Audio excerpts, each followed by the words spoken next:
It was on a Sunday afternoon. We were at her house, that huge house with the rose garden and pool in the back, where my father had grown up. My mother held a tray of brigadeiros that she had made herself, spoon brigadeiros, with that shiny topping. She always brought something when we went there, always. And my grandmother, from the chair at the head of the table, looked at her as if looking at an insect and said, "Are you still here, Mariana? I thought that after my son died you were going to disappear. But no, you're there, living off his pension, eating what he left behind." My mother didn't respond. She just lowered her eyes. He placed the tray on the table and took a deep breath. I didn't understand anything at that moment. I didn't know what pension was. I didn't know why my aunt smiled sideways. I didn't know why my uncle crossed his arms and murmured, "It's true, she doesn't work. She doesn't do anything. She just spends." My mother squeezed my hand tightly. I didn't say a word. He pulled me through the front door. We walked to the bus stop in silence, and only when we sat down on the hard bench, under the hot sun of that sweltering afternoon,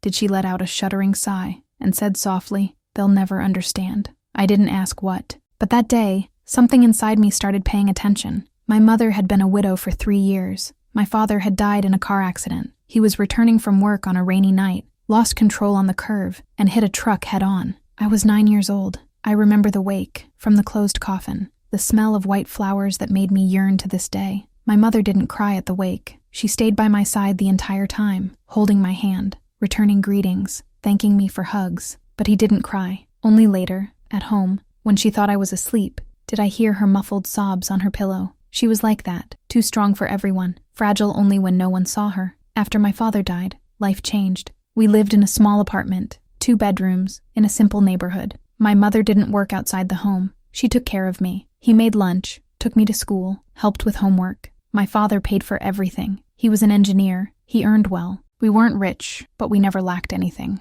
Then he died. And suddenly my mother became a target. In the first few months, my father's family was attentive. My grandmother called. My uncle offered help. My aunt sent lunch boxes. But over time, things changed. Calls got shorter. Visits are rarer. And the comments began. I listened. I always listened. She doesn't work, right? She lives off her pension. Must be expecting some inheritance. My brother left everything to her, poor guy. I didn't even suspect. Heritage? What inheritance? My father had left no inheritance, just the pension. And look, it wasn't much. It was enough to pay rent, electricity, water, basic food. My mother cut her hair herself. I bought clothes at the thrift store. We ate rice, beans, and eggs almost every day. But for my father's family, my mother was a freeloader, mainly my uncle, my father's younger brother. He was always envious. He always thought my father had been luckier in life. And after his death, he started looking at my mother as if she were an intruder. I remember a specific day. My grandmother made a family lunch. Everyone went. Uncles, cousins, even people I had never met. My mother dressed me up in the prettiest clothes I had, a blue dress with white polka dots, already a little tight. She wore a light blouse and a simple black skirt. We arrived with the brigadiers. My grandmother thanked me dryly. My uncle didn't even look. And when we sat at the table, while everyone was eating and talking, my uncle spoke loudly, as if he wasn't talking to anyone in particular, but everyone knew it was. There are people who live on other people's backs their entire lives. Then when the person dies, they are left sucking for the rest. Silence. My mother chewed slowly, eyes fixed on her plate. My aunt, my uncle's wife, laughed softly, and my grandmother sighed as if to say, "It's true, but it is what it is." I pressed the fork. I wanted to scream. I wanted to hit the table. I wanted to defend my mother, but I was 12, and I didn't know how. My older cousin, sitting on the other side of the table, looked at me with pity, but he didn't say anything. Nobody said anything. Everyone just kept eating, as if it was normal, as if humiliating my mother was part of the menu. My uncle continued, "If I were her, I would have already found a job. Anything, even cleaning. But no, she prefers to live on handouts, alms." My mother swallowed hard. I saw the way she pursed her lips, the way your fingers shook as you held the glass of water. And my grandmother, instead of defending, instead of telling my uncle to shut up, just said, "Well, everyone knows their own business, right, Mariana? But really, it would be good for you to think about the future. The pension won't last forever." My mother looked up for the first time. He looked at my grandmother, and he replied quietly, but firmly, "I know how to take care of my daughter. I always have. Did you know?" My uncle laughed. "You barely leave the house. You barely talk to us. I bet you don't even have any friends. You stay there, locked away, living in the past." That hurt. It hurt a lot, because it was a lie. My mother didn't live in the past. She lived for me. I woke up early to make my coffee. I checked my homework every day. He took me to school holding my hand. He taught me math at the kitchen table when I didn't understand. He hugged me tight every night before I went to sleep. She wasn't weak. She was the strongest person I knew. But that day, at that table, with those people, she seemed small, so small. After that horrible lunch, we went home by bus. My mother was silent, quieter than normal. I sat next to her and asked softly, "Mom, why do we still go there?" She looked out the window. The streets passed quickly. The sky was turning orange. "Because they are family, my love, and we don't abandon family." "But they're mean to you," she smiled sadly. "I know, but one day they will understand." "Understand what?" I didn't ask, but when we got off the bus and entered the building, something strange happened. The doorman, Mario, a friendly man who always greeted us, called my mother. "Dona Mariana, a letter has arrived for you, from Spain." "Spain?" My mother stopped. His eyes widened for a second, just for a second. Then she returned to normal. He took the letter. "Thank you." And she went up quickly. I ran after her. "Mom, who sent a letter from Spain?" "It's just an old matter, daughter. No big deal." But the way she held that white envelope, with foreign letters and a colorful stamp, was no big deal. It was something important. Very important. When we entered the apartment, my mother went straight to the bedroom. He closed the door. I stood in the room, confused, curious, trying to understand what was happening. Spain. Why would someone from Spain send a letter to my mother? We didn't know anyone there. At least I didn't think so. I stood there, standing still, listening to the silence of the apartment, just the faint sound of traffic outside, and the muffled sound of paper being ripped coming from the room. That night, I couldn't sleep well. I kept thinking about that letter, in that foreign name written on the sender, in that Spain that seemed so far away, so impossible. And when I woke up at dawn to drink water, I passed by my mother's room. The door was ajar, the lamplight is on, and my mother was sitting on the edge of the bed, holding the open letter in her hands, with tears silently streaming down her face. She didn't see me, but I saw it, and for the first time in my life, I realized that my mother was hiding something big. I returned to my room in silence. I lay down on the bed. I stared at the ceiling. My heart was beating fast. My head couldn't stop thinking. What was in that letter? Why did my mother cry? And why had she never said anything about Spain? The next day, I couldn't stand it. Curiosity was stronger than the fear of being caught. While my mother made coffee in the kitchen, I sneaked into her room. My heart was beating so hard that I was sure she would hear it from the kitchen. I opened the dresser drawer slowly, very slowly. There were a lot of things inside. Old handkerchiefs, old photos, yellowed papers. I moved carefully, trying not to make any noise, until I found it. A thick envelope, yellowish, full of documents. I pulled one of them. It was written in Spanish. It had official stamps, subscriptions, and at the top of the page, in large, clear letters, was written, Escritura de propiedad, Barcelona, España, property, Barcelona, Spain. Did my mother have a house in Spain? As, when, why? I didn't understand anything, absolutely nothing, but I knew one thing. That changed everything. I heard footsteps in the hallway. I kept everything running. I closed the drawer. I left the room before she saw me, but my head wouldn't stop spinning. My mother, the woman my uncle called a parasite, the woman my grandmother treated like dead weight, had an estate in Spain, and nobody knew. Over the next few days, I couldn't stop thinking about those papers. Property deed, Barcelona, Spain. The words were spinning in my head all the time. At school, at lunch, before bed, I looked at my mother and thought, who are you really? I started paying attention to everything, in the way she used her cell phone, in the way she stood at the window sometimes, looking into the distance, as if she were somewhere else, in the way she kept certain papers in a specific folder that was always locked under the bed. I had never noticed that before, but now I noticed everything. A week after the letter, I was doing homework at the living room table when I heard the phone call and fixed ringing. My mother answered in the kitchen. I didn't pay attention at first, but then I heard her speaking quietly, too low. No, it's not possible now. Pause. I know, but I can't. Longer pause. She's still too young. She won't understand. My mother was talking about me. I pretended to continue doing my homework, but I stuck my ear out. I promise I'll think about it. I just need more time. Her voice shook. Please, just a little longer. Silence. Then she hung up. She stood there in the kitchen. I heard her sigh. A deep, heavy sigh, as if carrying the world on your shoulders. When she came back into the room, I asked, "Who was that, Mom?" She smiled. But it was that fake smile. No one, daughter. Just something important. Account for what? I didn't ask, but I knew it was a lie. That night, after my mother fell asleep, I went to her room again. This time I looked better. I looked under the bed, and I found the folder. It was locked with a small padlock. I tried to open it. I wasn't able to. But then I remembered. My mother had a small key that hung on a chain that she wore around her neck. Always. Even to sleep. There was no way to catch it. I went back to my room frustrated, but I didn't give up. I started to remember things that I previously thought were normal, but now seemed strange. For example, every week my mother would leave the house on Thursday afternoon, always at the same time, always alone. She said she was going to do some shopping or do some paperwork, but he never came back with a bag. He never told where exactly he had gone. And there was something else. I remembered a time, a few months ago, when I walked into her room without knocking. She was sitting on the bed, looking at an old photo, a photo I had never seen. When she saw me, she saved it quickly, smiled. He asked what I wanted, and I didn't even think about it anymore. But now I thought, what photo was that? I started to put the pieces together. The letter from Spain, the low calls, Thursday's departures, the hidden photo. Everything seemed connected, but I didn't know how. And the more I thought, the more I remembered old things. I remembered when I was younger, about 6 or 7 years old, and my mother used to sing to me before going to sleep. She sang strange songs I didn't know, songs in another language. I asked, "Mom, what language is that?" And she replied, "It's Spanish, my love. I learned it when I was young." Spanish. I had never stopped to think about it, but now it made perfect sense. I also remembered a time,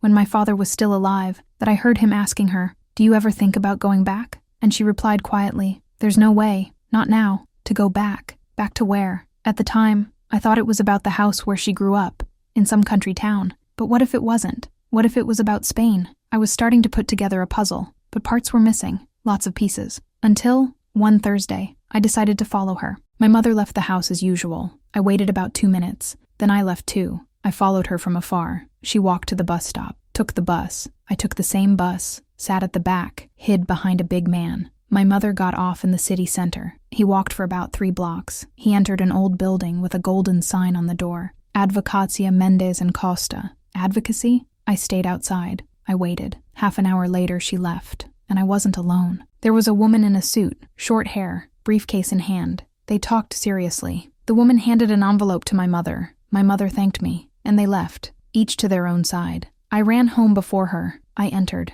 I pretended I was watching TV. When my mother arrived, she was different, lighter, almost smiling. "How was school today, daughter?" "It was good." I looked at her. "And you? Where did you go?" I just did some paperwork. Lawyer papers, I thought. But I didn't say anything. That night, while we were having rice and fried egg for dinner, I asked, "Mom, have you ever lived in another country?" She almost choked. He looked at me scared. "Why that question?" "Just curious." She was silent for a few seconds. Then he replied, "Yes, I lived in Spain when I was younger." My heart accelerated. "Really? And why did you come back?" She looked away. "Because I knew your father, and his life was here." "Did you like it there?" She smiled sadly. "Very. And why don't you ever talk about it?" She sighed. "Because it hurts, my love. Sometimes we leave behind things we love, and talking about it only makes it hurt more." I stayed quiet, but I realized one thing. My mother wasn't hiding it out of spite. I was hiding it out of pain. The following weekend, my grandmother called. My mother answered. I heard the conversation from afar. "Mariana, I need you to come here Saturday.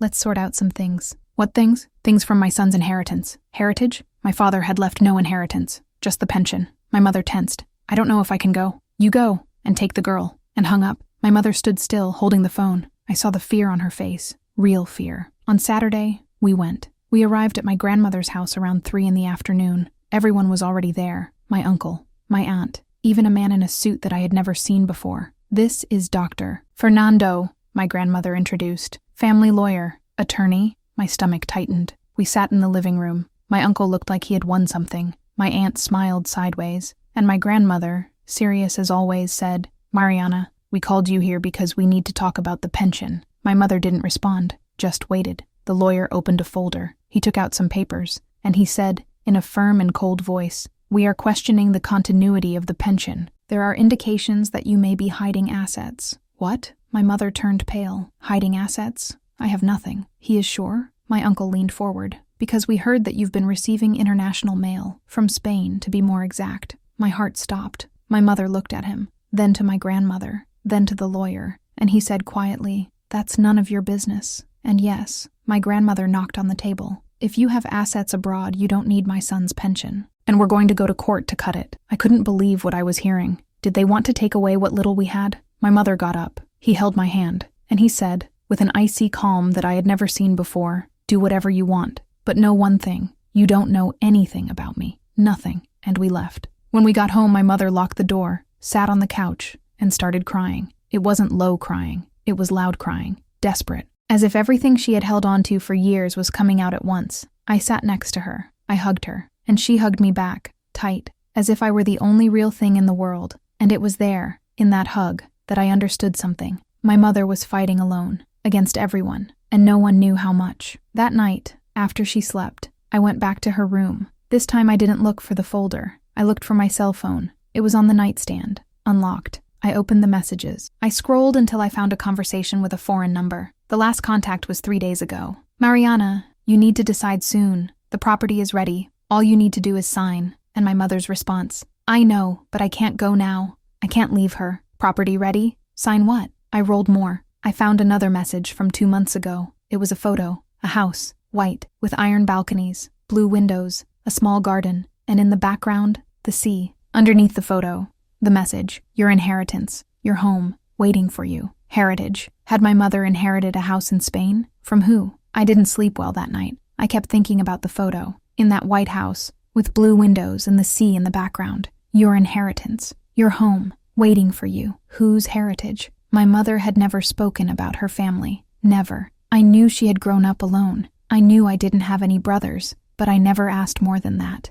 And she never offered. The next day when I woke up, my mother was already in the kitchen. She prepared coffee with that tired face of someone who hadn't slept. Deep, dark circles, hair tied up anyway. I sat at the table and decided to take a chance. Mom, can I ask you something? She looked at me. Of course. Do you have family in Spain? She stopped. The spoon remained suspended in the air for about 2 seconds. Then she stirred the coffee again and replied, no, lie. I knew it was a lie, but I didn't insist. 2 days later, the bomb exploded. It was a Tuesday. I came home from school and found my mother sitting in the room holding a paper. She was motionless, pale, eyes fixed on those letters. Mom, are you okay? She didn't respond. He just handed me the paper. It was a judicial notice. My uncle and grandmother were suing my mother. They asked for the suspension of the pension and demanded that she present a complete declaration of assets and assets. My heart sank. Can they do that? My mother sighed deeply. You can try. But we have nothing. We barely pay rent. She looked at me, and for the first time, I saw anger. Real anger. They know that, but they don't care. They just want to destroy me. That night, my mother called the lawyer. I heard everything. Dr. Paula, they filed a lawsuit. Pause. Yes, they want my assets declared. Longer pause. I know I'm going to have to tell them. But what if they use it against me? Tell what? After he hung up, my mother stood at the window, looking at the street. I approached slowly. Mom, what goods do they want? She didn't respond right away. Then he sighed and said, Daughter, there are things in my life that I never told. Not because I wanted to hide it from you, but because it hurt too much to remember. What things? She turned around. He looked into my eyes, and he said quietly, I wasn't born in Brazil. I was born in Barcelona. The world stopped. You, what? I was born in Spain. I lived there until I was 23. Then I came to Brazil on exchange. I met your father. I fell in love, and I decided to stay. But why didn't you ever say that? She sat on the sofa. I sat next to her. Because when I came here, I left everything behind. My whole life, my family, my home, everything. She wiped away a tear. My father owned a small guest house in Barcelona. He raised my mother and I alone. My mother died when I was a child. It was just me and him. I couldn't believe what I was hearing. And when I said I was going to get married and stay in Brazil, he was devastated. We fought. We had a big fight. He said I was abandoning him, and I said he was selfish. We didn't talk anymore. Never again? She shook her head. I tried. I sent letters. I called. But he never responded. Then one day, 2 years ago, I got a call from a lawyer there, telling me that my father had died. 2 years. 2 years ago. I was 10 years old, and he didn't know anything. He left me the pension, the house where I grew up, everything. But I didn't want to accept it. I didn't want to because I felt guilty. Guilty for having abandoned him. Guilty for not having been there when he died. She cried. He cried a lot, and I hugged her with all the strength I had. But something didn't make sense. Mom, if you didn't accept it, why are you receiving letters from there? She wiped her face. Because the lawyer didn't give up. He said the inheritance was rightfully mine, that my father forgave me, that he even left me a letter. A letter? She got up. He went to the room. He came back with an envelope, opened, and he read to me, in a trembling voice, Mariana, my daughter, if you're reading this, I've already left, and I'm sorry. I'm sorry for having been stubborn, for not having accepted your choice, for having wasted years with foolish pride. The truth is that I've always loved you, always, and I wanted you to be happy, even if far from me. The pension is yours. The house is yours. Come back when you can, or don't come back, but know that you always had a place here, always. With love, your father. I cried. I cried along with her, and I understood everything. My mother did not hide her inheritance out of greed. I hid out of pain, out of guilt, for unresolved grief. But now my father's family wanted to use this against her. The following week, he had his first hearing. I couldn't go. I stayed at school. But when I returned home, my mother was different, harder, colder. How it was? They want the house. Like this? They are claiming that if I have assets in Spain, I don't need the pension, and that the pension should go to them, since they are their father's direct family. I didn't believe it. But this is absurd. Yeah,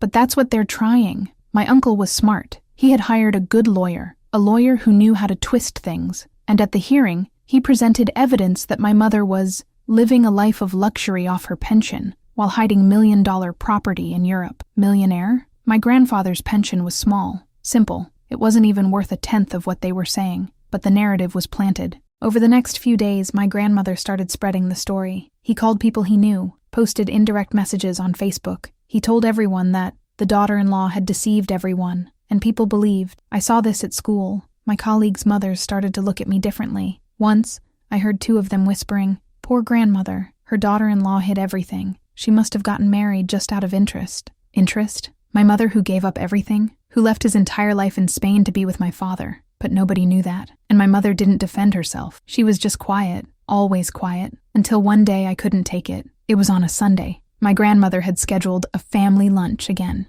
My mother didn't want to go, but the lawyer said it would be good to keep up appearances, so it wouldn't look like she was running away. We were, and it was horrible. My uncle started at the door. "Look who showed up, the heiress of Barcelona." My aunt laughed. "You must be used to mansions in Europe, right? This lunch here must be too simple for you." My mother took a deep breath, entered, sat down. I sat next to her, squeezing her hand under the table. My grandmother served the food in silence, but when everyone was eating, she said, "Mariana, I want you to understand something. I'm not bad. I just want justice." My mother looked at her. "Justice?" "Yes, justice. You hid from people that you had assets. You lied." "I never lied." "Yes, you lied." My uncle knocked on the table. "You stayed here, acting like a poor thing, while you had an entire property in Europe." My mother got up, and the first time she screamed, "I didn't act like a poor thing. I am a poor thing. You've been treating me like dirt for years. You humiliate me. You call me a parasite. And now you want to take the only piece of memento I have of my father?" Silence.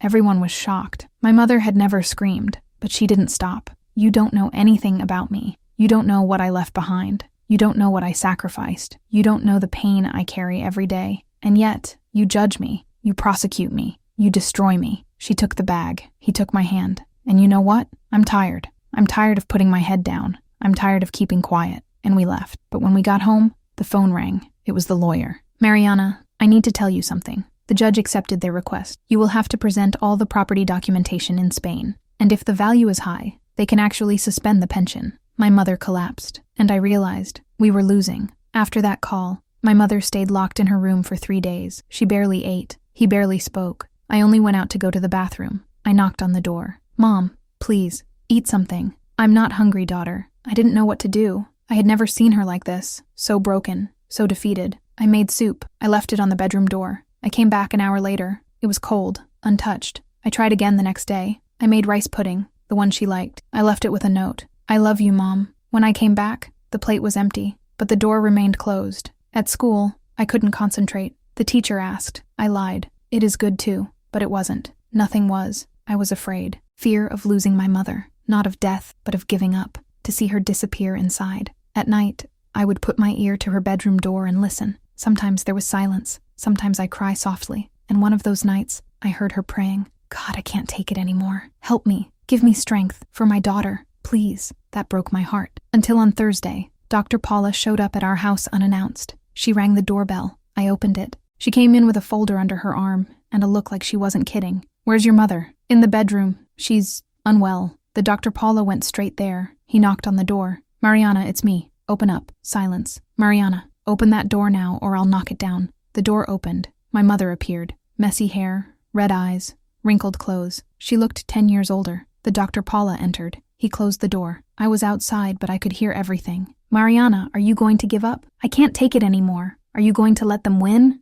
They already won." "Not yet." The lawyer's voice was firm, cutting. "Not yet. And you know why? Because I discovered something Silence. Your mother-in-law and brother-in-law lied to the judge. My heart accelerated. Like this? They presented a report saying that your property in Spain is worth 1 million euros. 1 million. They put that in the file, Mariana. They made it look like you were a hidden millionaire. But it's not true. I know. And now everyone will know too. Because I called the Barcelona registry office. I spoke to the responsible notary. I got the official report, stamped, authenticated. And do you know how much your property is worth? Long pause. 120,000 euros. It's a small guest house. Old. It needs renovation. The roof is leaking. The windows need to be replaced. There are cracks in the wall. It's no palace. I heard my mother take a deep breath, a shaky sigh. They inflated the value 8 times more, Mariana. 8 times. This is not a mistake. This is bad faith. This is a deliberate lie to harm you. And in court, this has a name. Bad faith litigation. And there is punishment.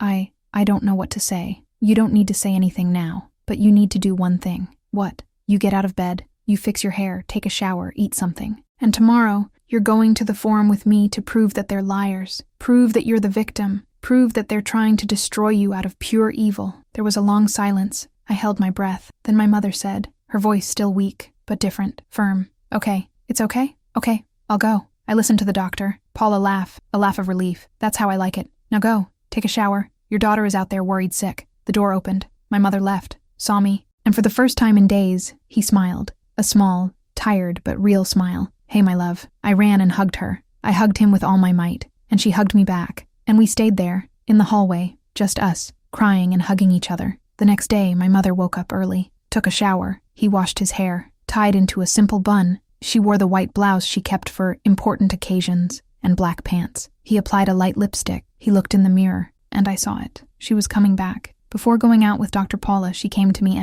He held my face with both hands. He looked me in the eye and said, I'm going to win this. For me, but mostly for you. I know, Mom. Do you believe me? I always believed. She kissed my forehead and left. I went to school, but I couldn't pay attention to anything. I kept looking at the clock, thinking about her, imagining the scene, hoping, praying, begging for it to work. When I returned home late in the afternoon, she was already there, and I wasn't alone. There was a woman with her, a woman of about 50, elegant brown hair with gray streaks, simple but well-groomed clothes, and a strong Spanish accent. Daughter, this is Isabel. She was a friend of my father. She lived in Spain, but came to Brazil a few years ago, and she came here today to help me. Isabel smiled at me, a warm, motherly smile. Your mother is a very brave woman, you know? Very brave. I discovered that Isabel had been my grandfather's neighbor in Barcelona. She had taken care of him in the last 5 years of his life, when he was already sick, alone, in need of help. And he talked about my mother all the time. He kept photos of you,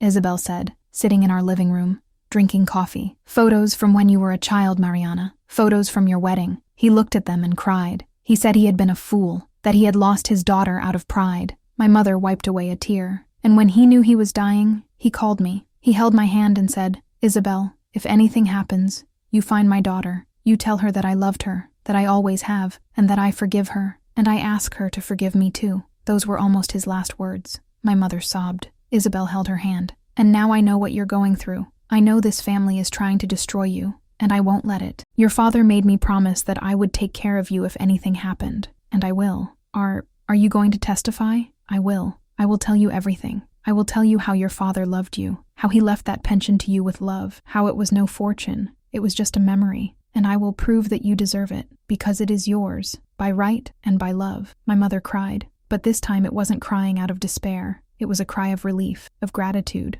of hope. In the following days, everything changed. My mother really started to prepare. The Dr. Paula came every day with stacks of documents. They sat at the living room table and reviewed everything, line by line. I helped, organized the papers. I marked it with colored post-its. I prepared coffee for them, and listened, heard everything. The Dr. Paula had taken photos of the guest house in Barcelona, photos taken a few months ago by an expert she hired. The photos showed everything, the worn-out facade, the peeling paint, the old wooden windows, the roof with broken tiles. Inside, the tile floor is cracked, old and simple furniture, walls with infiltration. This isn't worth €1 million, the lawyer said, tapping on the photos. This thing here is barely worth the 120,000 that the official report says, and if it goes to court to sell, it will be worth even less, because it will need renovation. That's the truth. She had also obtained my uncle's bank statement. I don't know how, but it had. And he showed huge debts, loans, returned checks, delays. and even threats of prosecution by loan sharks. This man is desperate, Dr. Paula explained. He doesn't want justice, he wants money,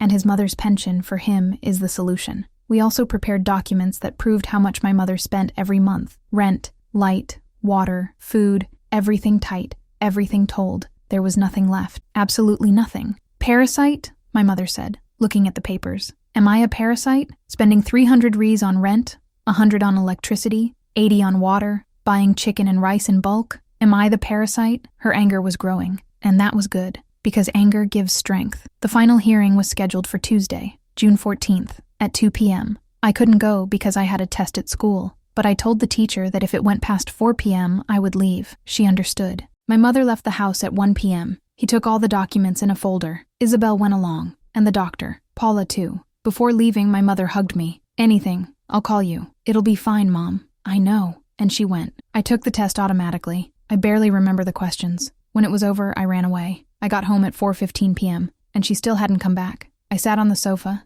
I looked at the clock. 4:20 p.m., 4:30 p.m., 4:45 p.m. Nothing. 5 p.m. The phone rang. It was her. Daughter? Mom! How was it? She took a while to respond, and when he answered, his voice was shaking, but not out of fear, of emotion. We won. My heart exploded. It won? It won! I screamed. I screamed with joy, and she laughed on the other side. A light, free, happy laugh. I'll be right back. Make some coffee and I'll tell you everything. When she arrived, she was with Isabel and her daughter, Frog, Paula, the three laughing, relieved, victorious. We sat in the living room, and my mother told me. She entered the hearing room. My uncle was there in a suit. My grandmother, too, all in black, as if she were the widow. Their lawyer, a grim-faced man of about 60, full of poise. On our side, my mother, Dr. Paula, and Isabel. The judge entered. Everyone stood up. They sat down, and it started. My uncle's lawyer spoke first. He repeated everything he had already said before, that my mother was hiding million-dollar assets, that she didn't need the pension, that she was taking advantage of the deceased's memory, that she was getting rich at the family's expense. My mother clenched her fists, but he didn't say anything. Then it was the doctor's turn. Paula. She got up. He put on his glasses, opened the folder, and he began with a sentence that made the entire room pay attention. Your Honor, what we have here is not a case of concealment of assets. It is a case of persecution, lies, and bad faith. My uncle's lawyer tried to interrupt. The judge told him to shut up. The Dr. Paula continued. First, he showed the official property report. 120,000 euros, not 1 million. The report presented by the opposing party is false, fraudulent. Their lawyer blushed. Tried to say it was a currency conversion error. The Dr. Paula responded immediately. Conversion error? 8 times the value? That's not an error. It's a crime. The judge noted it. Afterwards, she showed the photos. The pension is old, worn out, in need of renovation. He explained that this was no palace. It was a memory, a sentimental legacy. Then he called Isabel to testify. Isabel stood up. He went to the front. He swore to tell the truth, and he told everything. He talked about my grandfather, how he loved my mother, how he had left that property to her as a request for forgiveness, how, in the last days of his life, he only talked about her. He said, Isabel said, her voice breaking, I lost my daughter out of pride. Don't let her lose anything else. And now I see this family trying to take from her even what her own father left. It's a shame. My grandmother tried to interrupt. That has nothing to do with the case. The judge banged the gavel. Silence. The witness has the right to speak. And Isabel continued. He talked about how my grandfather kept photos, how he wrote letters that he never sent, how he died with my mother's name on his lips. When she finished, there were people crying in the room. Even the clerk wiped his eyes. Then came the final blow. The Dr. Paula presented my uncle's bank statement, showed the debts, the loans, collection threats. Your Honor, this lawsuit is not about justice. It's about financial desperation. The plaintiff is in debt. He's bankrupt. And he's using his brother's widow as a scapegoat to try to save his own skin. The judge looked at my uncle. Do you have anything to say? My uncle blushed, the neck vein popping out. But he didn't respond, because there was nothing to say. And the judge, after looking at all the documents, all the reports, all the evidence, banged the gavel and said, Action unfounded. The pension will be maintained in full. The property of Spain does not interfere with the plaintiff's rights, and I order that the plaintiff bear the procedural costs and legal fees, in addition to a fine for litigation in bad faith in the amount of 10,000 Rs. Silence. Then, explosion. My mother hugged the doctor, Paula. He hugged Isabel. He cried, laughed. The three cried together. On the other side, my uncle punched the table. My grandmother left the room without looking back. Their lawyer collected the papers, flushed with embarrassment. But it didn't end there. When they left the forum, my uncle came after my mother. "You're going to regret this, you bitch. You destroyed this family." The Dr. Paula took the lead. "If you touch her, I'll call the police." But my mother didn't need protection. She stopped, turned. He looked into his eyes, and he said loudly, in front of everyone who was leaving the building, in front of lawyers, security guards, people waiting for the hearing, "I didn't destroy anything. You destroyed it. You and your greed. You and your lies. And now everyone knows who you are." And that's when she did something no one expected. She started talking, right there, on the sidewalk, in front of dozens of people. "This man," she pointed to my uncle, "tried to steal his niece's pension, a 12-year-old child. He made up lies. He falsified reports. He called me a parasite, all because he's drowning in gambling debts." People stopped. They looked. "He used his own mother to sue me. He manipulated a 70-year-old lady to get money. And do you know why? Because he lost everything on a bet. And now he wants me and my daughter to pay for his losses." My uncle tried to leave, but there were people around, people listening, some people recording on their cell phones. "And the worst part," my mother continued, her voice steady without shaking, "is that he did it in his brother's name, my husband's name, my late husband's name. He used his memory, and a good man, to justify his own evil." She looked at him, and he concluded, "You are a shame for the family, a shame for your brother, and I feel sorry for you," and turned his back. The silence was broken by a woman who began to applaud, then another, and another. And within seconds, there were people clapping for my mother on the street. My uncle ran away, flushed, humiliated, and my mother left with her head held high. When she finished counting, I was crying with pride. "Mom, you're amazing." "No, daughter, I just got tired of putting my head down." But that same night, the phone rang. My mother answered. It was my grandmother. She put it on speakerphone. "Mariana, you embarrassed me. You embarrassed the entire family in front of everyone." My mother took a deep breath. "No, mother-in-law, it was your son who shamed the family, and you, for leaving. I won't forget this, ever. Me neither. I won't forget how you treated me, how you called me a parasite, how you tried to take the only support from your granddaughter, your son's daughter. I'm nothing more than a woman who respected you for years, even when I didn't deserve it. But now it's over. Don't call me anymore. Don't show up anymore. And don't come near my daughter. Never again." And hung up. I looked at her, and I saw something I had never seen before. My mother was no longer afraid. She was free, but freedom was short-lived. The next day in the morning, I woke up to noise, screams coming from the street. I looked out the window. It was my uncle. He was at the door of the building, drunk, staggering, shouting, "Mariana, get down here. You destroyed my life. Get down here." So Mario, the doorman, tried to hold him back, but he pushed. He pushed hard. The old man almost fell, and my uncle started to climb the stairs. My mother hurriedly locked the door. He picked up the phone. He called the police. "Hello? There's a drunk man trying to break into my apartment. Yes, I have a minor daughter here. Please come quickly." As she spoke, my uncle arrived on our floor. He knocked on the door, punched, kicked. "Open that door. Open it. You bitch. You finished me. It's over." I was shaking. My mother took me to the room. He locked the door too. He held my hand. "Calm down. The police are coming. Stay with me. Stay." And we stayed there, hugging each other, while my uncle continued punching the door, shouting, cursing, threatening, until finally I heard a siren. The police arrived. I heard voices. "Sir, calm down. Move away from the door. Move away now." My uncle resisted. He shouted. He cursed the police officers too. And it was contained, handcuffed, taken. A police officer knocked on the door. "Ma'am, you can open it. He has been detained."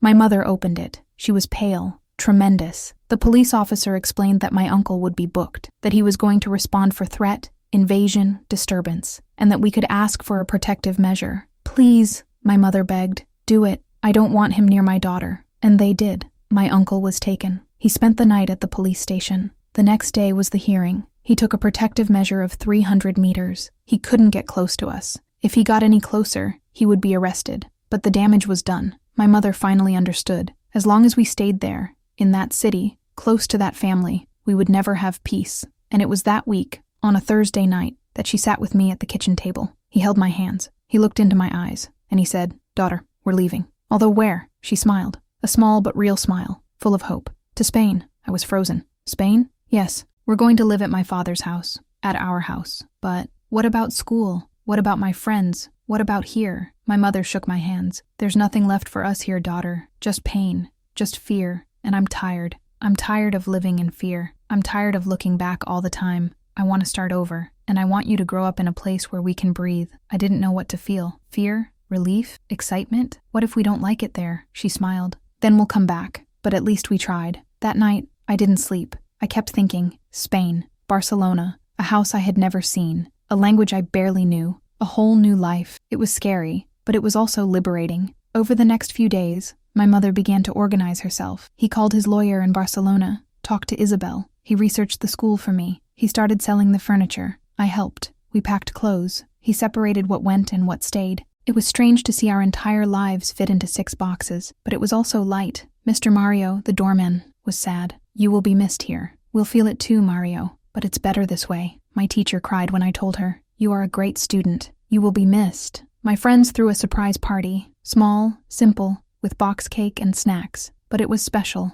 They gave me letters. I kept them all. And on Thursday, 3 weeks after the decision, we were at the airport. My mother held my hand. I was holding the backpack. We went through security, sat at the boarding gate, and waited. When they called the flight, my mother looked at me. Ready? I took a deep breath. Ready. We got on the plane. We sat side by side. The plane took off, and through the window I saw the city getting smaller and smaller, until it disappears. And I felt like we were leaving more than a city. We were letting go of the pain. The flight lasted 12 hours. I slept most of it. When I woke up, the sun was rising, and my mother was awake, looking out the window with a small, peaceful smile. Are you anxious, Mom? A lot, but it's good anxiety. When the plane landed in Barcelona, my heart skipped a beat. We took the bags, went through immigration, and left the airport. Isabel was waiting. She waved. He ran towards us. He hugged my mother tightly. Welcome back, Mariana. Welcome. We took a taxi. We left the airport. And as we got closer to the center, I saw the wide streets, the old buildings, the trees, the strong sun, the people speaking Spanish. It was different,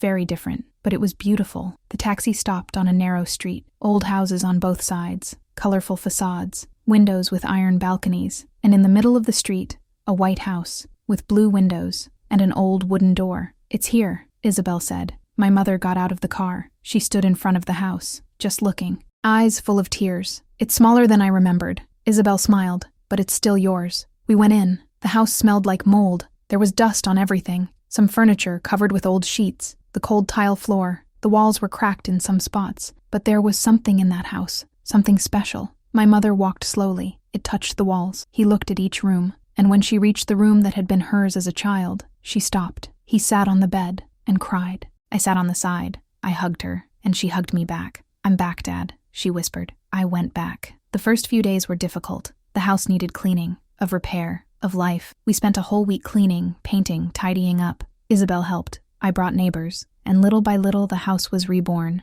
And my mother too. She started to smile more, talking more, leaving the house without fear. I enrolled in a local school. At first it was difficult. I barely spoke Spanish. But over time I learned. I made friends. I adapted. And my mother opened the pension again. It wasn't anything big. Only 3 rooms to rent. But it was enough. Tourists came. They stayed, they praised, they left good reviews, and little by little, we stabilized. 6 months later, on a Saturday afternoon, we were sitting on the porch, drinking tea, looking at the sunset. Do you regret it? I asked. My mother looked at me, having come, and she smiled. Ever. Best thing I've ever done. And you miss it? From who? Theirs. From Dad's family, she thought. Then he replied, I miss what they could have been, but not what they were. We were silent. Then she continued, you know, daughter, I spent years trying to prove that I was good enough. For them. For society. Even for myself. But the truth is that I was always good enough. I was just in the wrong place. With the wrong people. She held my hand. And now I'm in the right place. With the right person. I smiled. And I hugged her. A year later, we received a letter. It was from the lawyer in Brazil. Warning that my uncle had been convicted of embezzlement. He had tried to pull the same scam on someone else. And he had been caught.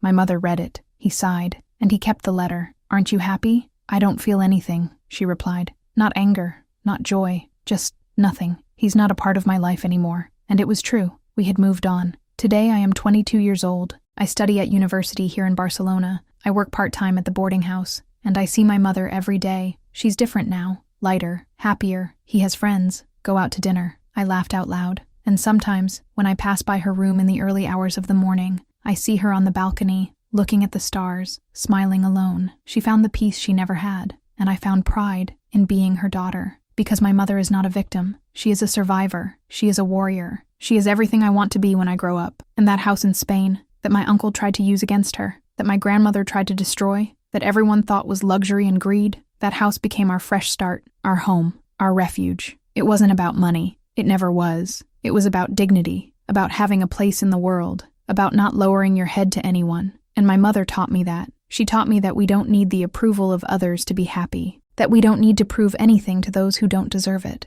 that we can, yes, restart, as many times as necessary, and that silence is not weakness. Sometimes silence is the strength we save for the right time. My mother was silent for years, but when he spoke, the whole world listened. And today, when I look at her, watering the plants on the balcony, humming an old song in Spanish, I know she won, not because it destroyed anyone, but because it was rebuilt. And that is the biggest victory of all. If you've made it this far, I want to know, have you ever been through something similar? Have you ever had to start over from scratch? Have you ever had to move away from your family because of toxicity? Tell us here in the comments. I read them all. And if you liked this story, subscribe to the channel, leave a like, and activate the bell, because there is still a lot of story to tell. And you won't want to miss any.